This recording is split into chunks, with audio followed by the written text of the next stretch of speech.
what's the real worst case scenario? Because the fear a lot of the times comes from things that are out of our control and also the unknown. We make up these situations that like aren't real. Like we have anxiety of the future that's not real. It's not. But then if you do actually reframe it and be like, what is the actual worst case scenario that could happen here? It's usually not that bad. Like honestly, the worst case scenario is worse by just not making the move. And so you just have to do that work.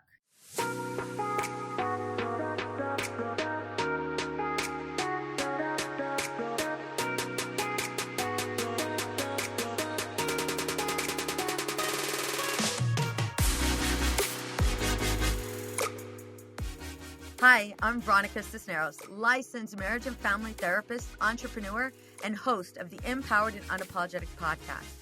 I was 1 month away from divorce. The court papers were filed. We had just had our first daughter, and I felt more alone than ever. My husband told me he was tired of competing with my career. I was overwhelmed, disconnected from my family, and questioning everything I had built. I didn't want to lose my marriage, but I also didn't want to keep losing myself. So I did the hardest thing I've ever done. I stopped pointing fingers and started doing the work on me. Now, after 25 plus years of marriage, raising 3 daughters, and running a thriving therapy practice, I'm here to help you do the same. This podcast is for the woman who looks like she has it all together, but secretly feels like she's falling apart. We're talking real marriage struggles, parenting teens, rebuilding trust, reclaiming identity, and finally feeling like you again. Pull up a seat. You don't have to figure it out alone. This is Empowered and Unapologetic.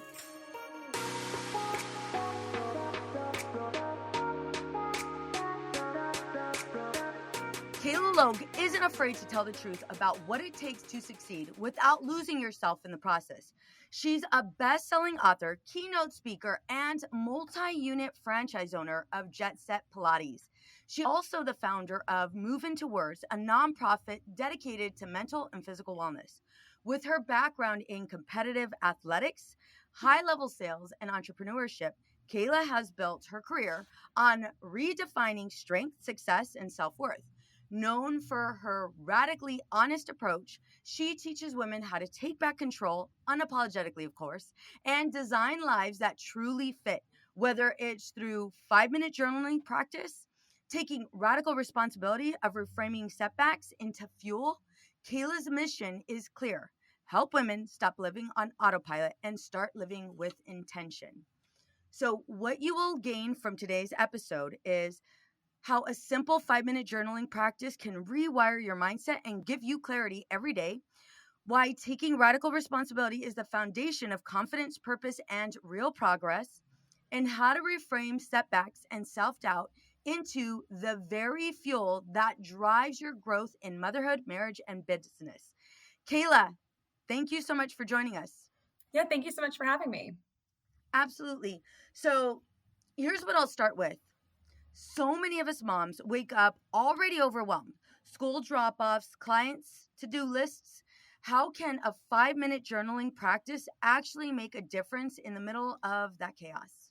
Well, for one, it's 5 minutes of intentional time that you designate for yourself. And I think that alone is really impactful, especially in the midst of chaos, no matter, where you're at in life and the busy things that we all have going on. It's just the moment to be able to pause and actually like dump your thoughts down. I think some people need the structure of kind of like an actual like 5-minute, like, what are you grateful for? Put your doubt download, reframe that. And then sometimes you just need 5 minutes of like purging your thoughts. But regardless, if you can carve out those 5 minutes and like truly be honest with what's going on, maybe that day you're feeling great. You woke up, you're happy for life. You have a lot of fun things planned. You're looking forward to a lot of stuff. And then there's other days where you're going to wake up and be like, oh my gosh, like this is a feat, and but writing those feelings down and like actually being able to see them on paper and begin to process them on a daily consistent basis really is pretty game changing. And overall, just for your perspective and your mindset, it helps shift some things that maybe you see as a negative or you're feeling as a negative, you don't really realize it, and find the opposite, actual positive pieces to where those feelings and emotions are coming from, and like actually figure out what the root is. What is your background with this? Like, how did you get to this point where you're like, I can't do this shit anymore? Like, Yeah. I'm living on, right? I'm living on like Groundhog's Day every day. Yeah. Like, how did you get to a point where it was like, okay, enough? Yeah. So it was actually in 2020 when I like hit my breaking point. I was in a relationship for, 8 years at the time, married, Hmm. and, working in a job that I liked, but I was really kept out. I was just kind of going through the motions, checking off the boxes of society and life, as I've called it. And then I hit a point where it's like, I just can't keep doing these things anymore. I can't just keep going and living a way that like doesn't feel even authentic or real for what I really want. Like I never really asked myself those questions. And Yeah. so kind of like blew up my whole life, started over. You were in the midst of COVID. So I think a lot of us have crazy COVID stories. Girl, listen. Yeah, this was mine, we'll you know, we'll switch and we'll do a therapy session after this. Totally right. get it. Yeah. Yeah. So, I mean, no money, no job, no direction, midst of a, worldwide shutdown. And I was like, what the F am I doing? Yeah. We cuss And here. You're good. yeah, no. But I was just like, I don't know what I'm doing. But physical activity, being an athlete my whole life, as you said, like I turned to that heavily, but I never Yeah. really, I call it the athlete mentality. I just, suck it up, rub some dirt on it, move on, rather than truly Yeah. processing thoughts and feelings. And my sister, she was like, you should start journaling. And this was when I was 25. And I was like, that's stupid. Like, come on. Like, what Yeah. is writing my thoughts and feelings down really going to do? Like, I'm just the long overdue diary. And Yeah. I actually did it. And I was like, whoa, okay, we're on to something here. And, Yeah. became more intentional with it, started making it a consistent daily practice. And it's where, I really credit a lot of clarity, growth, healing, like just so much of just a consistent daily practice of, really being honest with myself, being intentional with what I was writing down, and like allowing to kind of grow through those pages. And when I realized how much transformation was happening just by something that, as I'm saying it, it sounds stupid, but what I literally watch unfold through the pages of my journals through the past years is insane. And, it's Yeah. something that is accessible and easy and something that everybody can do. And when done with intention and done with purpose and done with honesty, really can transform anybody's life. And it's free. Like, I mean, obviously Are you pen for and real? paper, like costs nothing, like you can. Are you still in that marriage, or did you end up Oh, no, ending no, it? no. No, we separated in 2020. So, Really? oh yeah. Oh yeah. No. So, I mean, I have a whole new life partner and we're building businesses together. So yeah, whole different life, and like the best, Hell most like yeah. exciting, positive way ever. Like Yeah. really, Not feeling so truly. weighed down. No, not at all. I mean, and I think there's, whether it's a relationship, whether it's a job, whether it's a family member, whether it's, whatever it is, like I think in anybody's life, like having to identify what those pieces are and having the strength Yeah. to cut the ties, no matter how hard it may seem or almost Yeah. impossible, and move on, and I think, I know for a fact, if like I didn't make that hard choice to move on and, really, like, I mean, I'm not even close to the same person I was then, like I'm Right? a whole different human being in the best way.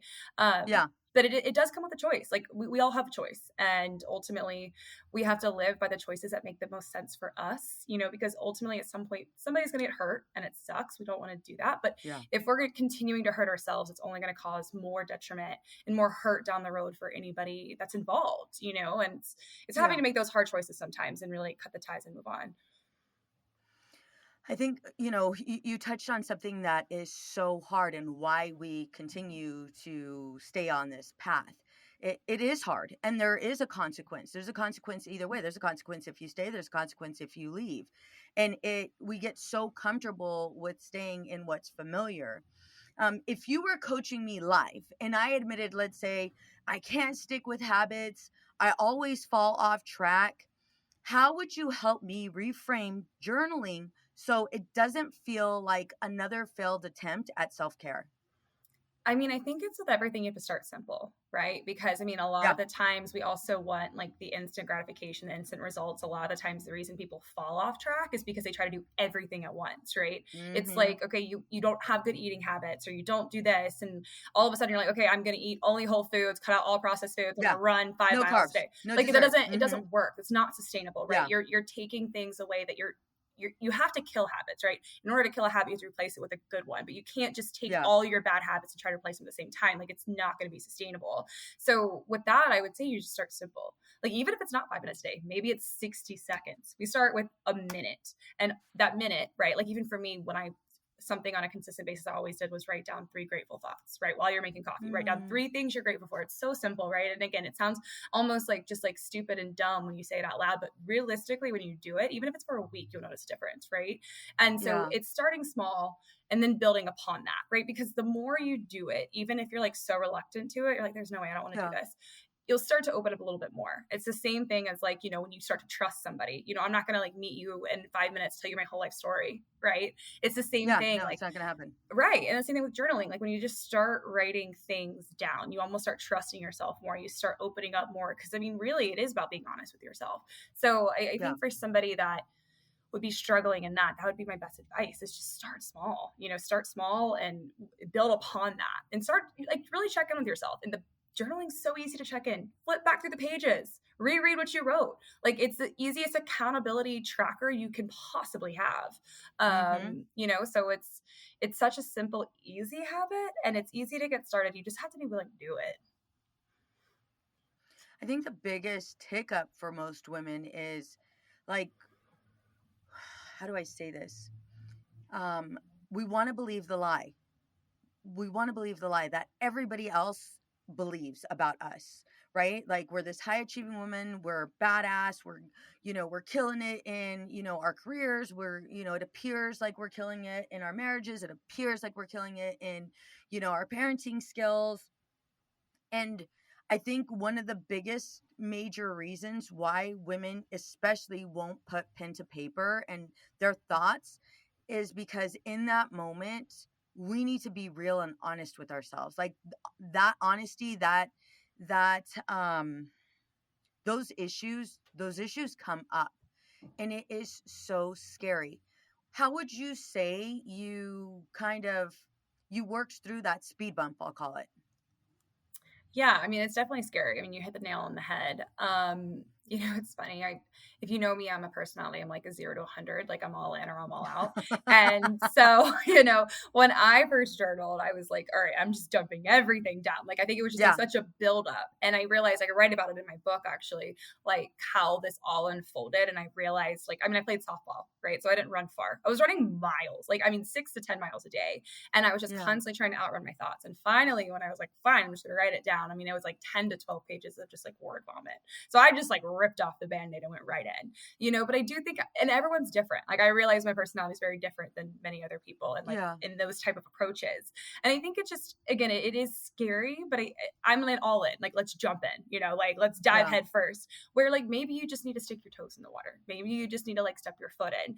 And I think identifying your personality and kind of like what works best for you, but just making that first step, even if it's a small jump, it doesn't have to be, you know, full throttle. Like I always distinguish that because people always ask like how I kind of just like overcame it. And I'm like, I gotta just go, you know, like I can't think about it. I can't hold myself back, but some people don't need that. Some people just need a little dabble and they need to kind of like build and like work themselves into it.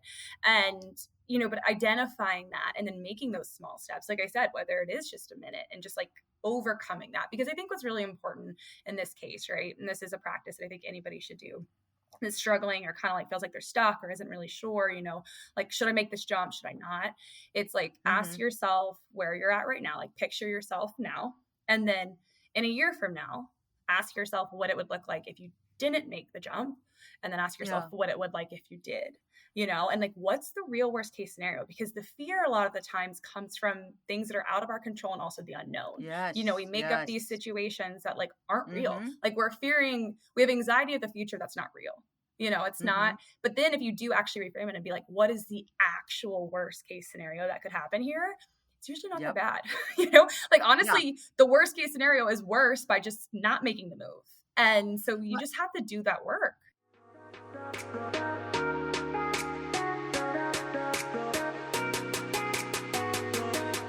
Nothing breaks my heart more than watching women pour into everyone else and feel like they've completely lost themselves in the process. That's why I have founded Outside the Norm Counseling, because therapy shouldn't feel like one more thing on your to-do list. It should feel like relief. I'm Veronica Cisneros, licensed marriage and family therapist and host of the Empowered and Unapologetic podcast. And I know what it's like to look around at your life and think, why does everything feel fine, but feel so off? At Outside the Norm Counseling, we help women who are high functioning on the outside, but silently falling apart inside. Women who are waking up overwhelmed, snapping at the people they love, and carrying guilt that never seems to lift. And if you're not ready for therapy, that's okay. Let's start small. With my self-paced course, Reignite Your Marriage and Reclaim Your Identity. This is for you, not your husband. Because when you reconnect with yourself, everything else begins to shift. Head to OutsideTheNormCounseling.com to start. Remember, you don't have to keep holding it all together. You just have to take the first step.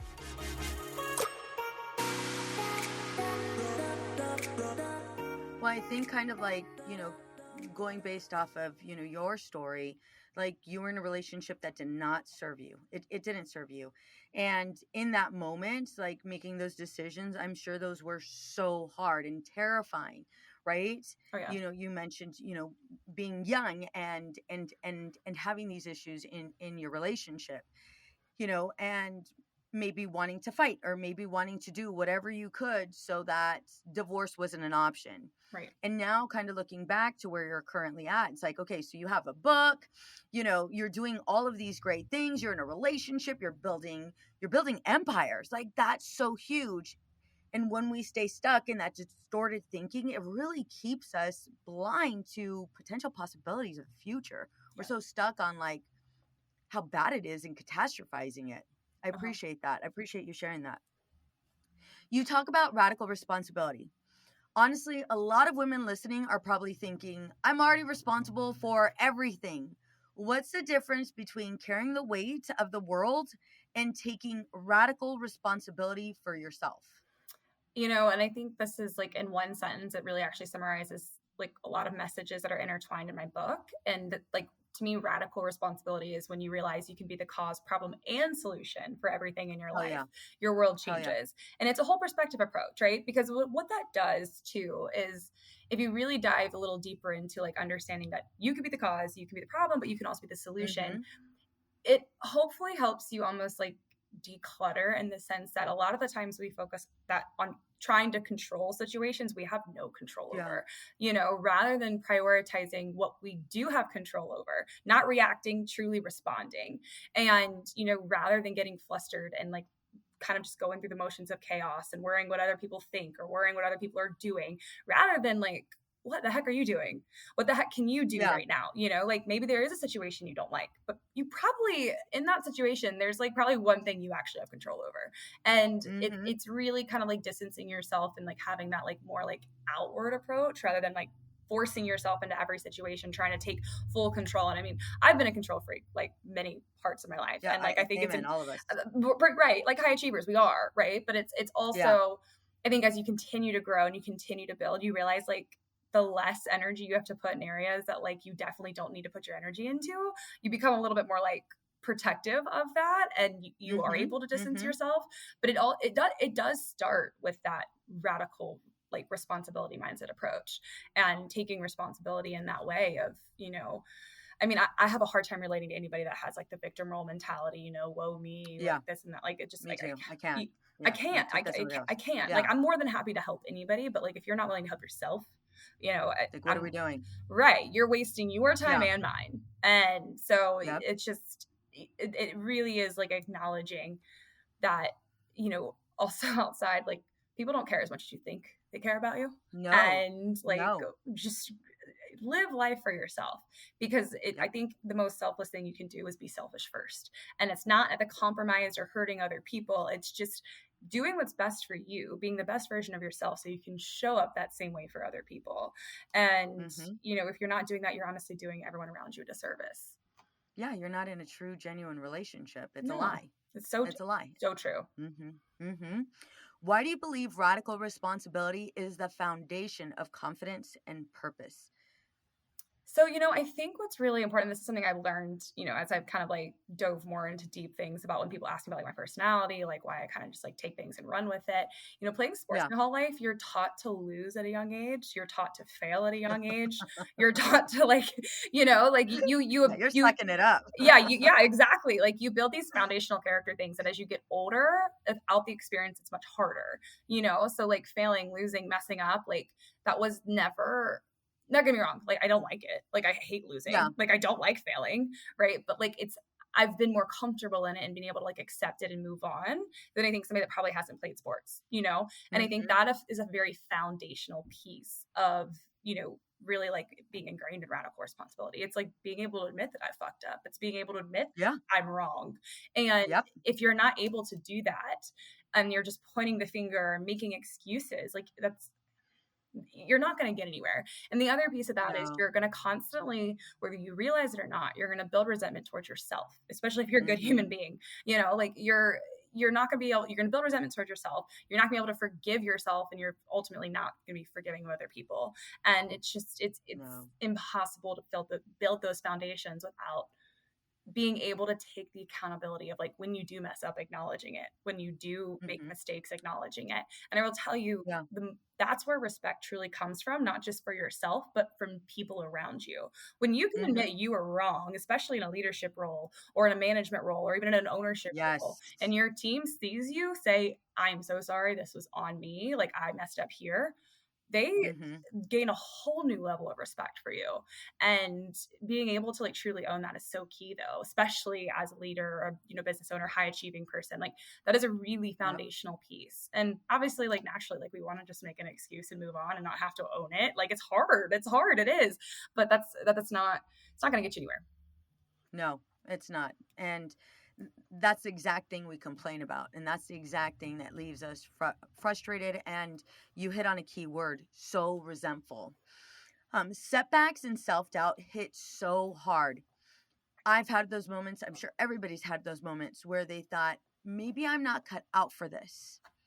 How do we stop setbacks from defining us and instead turn them into fuel?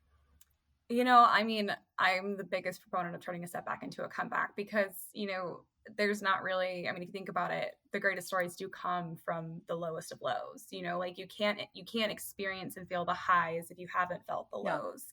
And I think the only way you truly fail is if you give up. And we hear that often, but it is very, very true because Mm-hmm. nowadays we're so used to wanting, like I said, instant gratification. We want it now. We expect it now almost, right? I mean, I can order Yeah. something right now and have a package delivered at my door this afternoon. Yeah. Yeah. So it's kind of ingraining into that patience too, to be able to turn that setback into a comeback, because it's not going to be instant. Like it's going to suck, and Yeah. turning that into fuel. I mean, for me, it's like, again, probably part of my competitive, athletic nature. If I lose, Mm-hmm. I'm coming back out on top. Hell And, yeah. for me, that's just alone the fuel to the fire. But I think for anybody else, like, you might not be as competitive as me. You might not have played sports. Yeah. I think you need to find like what your purpose is, like what you value, and then use that as your fuel, because we all have Mm-hmm. it. We all have something that we're working towards and why we're working towards it. Like we have a purpose, and like using that purpose every single day to, like don't give up on it. So when you do have setbacks, you Yes. push harder. You take that as a learning experience and you move on. Mm-hmm. You make it better than it was supposed to be. And I think that's the other point that sometimes we miss. Like we think that we missed the opportunity or we missed like what it was, but it just wasn't for you at that Yeah. time, like Mm-hmm. something better is Absolutely. coming. It's just not that. So Mm-hmm. When you were building your franchises and nonprofit, what was one personal setback that shook you? ooh, gosh, they're so different.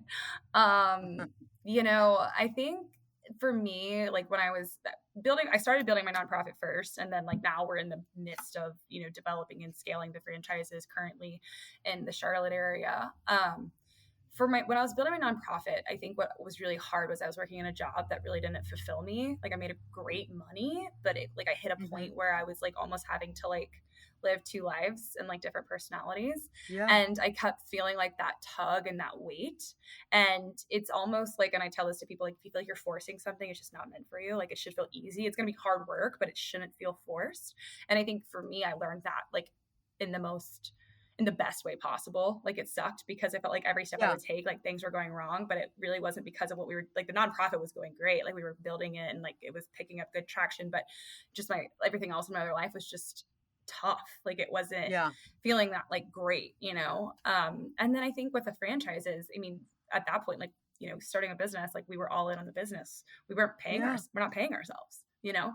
so No. that's a whole different level of, oh my gosh, like you're all in. You're not, the business is doing good, but I mean, like we're not taking paychecks. So I think, there's so many different mental experiences, and everyone's different as they continue to grow businesses and do different things, but it's your mindset has to be positive, and you have to constantly remind yourself of like what that purpose is.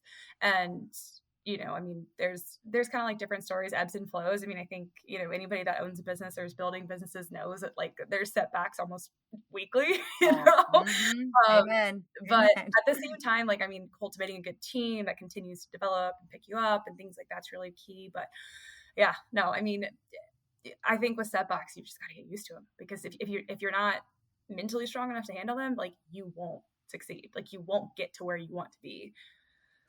I think one thing to also add is paying attention to when you're ignoring or avoiding. Like, because oftentimes we'll go ahead and fill it with something else. Right. Like we'll go ahead and add another task. We'll go ahead and do another thing, or we'll give to somebody else, right? We'll give to our partners, we'll give to our kids, we'll give to our friends, because those are the areas where we feel most comfortable in, right? Like, I know how to do this. I know how to make this person feel better. I know how to solve this problem. But really, really honing in on those setbacks and how it's impacting you emotionally, mentally, physically, and really allowing yourself, kind of like what you said, like really allowing yourself to learn and grow from it, as opposed to avoid it. Right? Would you agree? Oh, 100%. I mean, I know for a fact when we start avoiding things or things that we need to address. And like, it's funny, even for me, like kind of looping it back to the journaling, like I have my journal always like on my desk. It sits in the same spot all the time. And I like will notice times when I like walk by it and look at it and I'm like, nope, gonna go. And it's because I'm avoiding like writing something down, that like I need to like get out. And it's interesting, like if you pay attention to the triggers and the different little things that will pop up, like it's not hard to identify. But if you start continuing to push it down, then that's when you completely ignore it, that's when it becomes an issue. Yeah. Confidence feels impossible when you're running on empty. What's one practice you challenge women to implement this week to start building confidence that actually lasts? I mean, one thing that for me has always been a tried and true, and I think everyone's different, is movement. Daily movement, whether it's a walk, whether it's you go to Pilates, whether it's yoga, whether it's weightlifting. I think that's what's one really beautiful thing about, even building the Pilates studios. It's the community that we're cultivating. Like you can tell it's the best hour of many people's day that they're in there. And I love that we're able to provide such a space. But sometimes it doesn't even require that. Sometimes it just takes 15 minutes of going to walk and clear your head. Like, trust me, I get a busy schedule. Like we all do, like I'm sure, you're listening to this podcast, like you're probably driving, you're probably hopefully maybe walking, right? Like you're doing something while listening. And, but spending like actually carving that time out in your day to do some movement is so key. Like you'll feel so much better. Like it's freaking science. It's not even just me telling you to do it, but that alone will 100% help your confidence. I agree with you 1,000%. There was a research study done on depression, and the individuals that went for walks during the day or during whenever just made it a routine to go for a walk, they no longer needed the medication. 100%. As opposed to the ones that didn't. So yeah, I agree with you to the next level. Yeah. Kayla, today was so powerful. What I took away from you is that confidence, clarity, and control don't come from waiting until life slows down. They come from small, intentional choices, whether it's journaling for 5 minutes, taking radical responsibility, or reframing setbacks. We can stop living in reaction mode and start leading our lives unapologetically. Ladies, she gave us a challenge. Like, she literally challenged us. Tomorrow morning, before you check your phone, grab a notebook and journal for just 5 minutes. I believe she said 90 seconds as well. Write down one negative thought, one thing you're grateful for, and one thing you're taking radical responsibility for your day. Kayla, thank you for sharing your wisdom. Where can our listeners connect with you, and how can they get your book? Yeah. So, I mean, my website kind of has everything, Okay. kaylalogue.com. You can find all my socials there, Instagram, LinkedIn, Facebook, all of the things. My book is also there. My nonprofit's there. So you can buy the book on my website as well. And I mean, you can email me there. You can do literally all the things. I love hearing from all the listeners and readers and things like that too. So. Ladies, you don't have to lose yourself to succeed. You can design a life that actually fits. Kayla, thank you so much for taking this time and totally educating us on what our next steps need to be so we can live unapologetically. Absolutely. Thanks so much for having me. It was fun.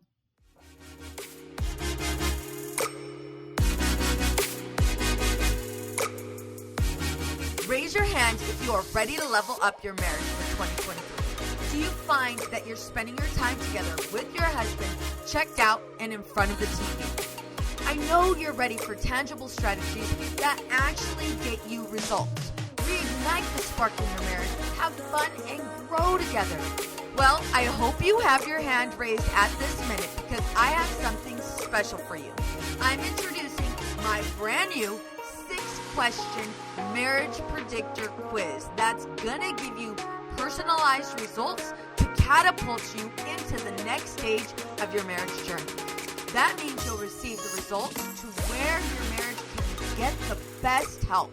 If you've got just 1 minute, head to veronicacisneros.org/quiz. Again, that's veronicacisneros.org/quiz, and you can take my brand new quiz, Marriage Predictor. Get your results delivered right to your email address. Again, that's veronicacisneros.org/quiz, veronicacisneros.org/quiz. What's up, ladies? Just want to let you guys know that your ratings and reviews for this podcast are greatly appreciated. If you love this podcast, please go to iTunes right now, write a review, rate the episode, and subscribe. Don't forget to share it with your friends.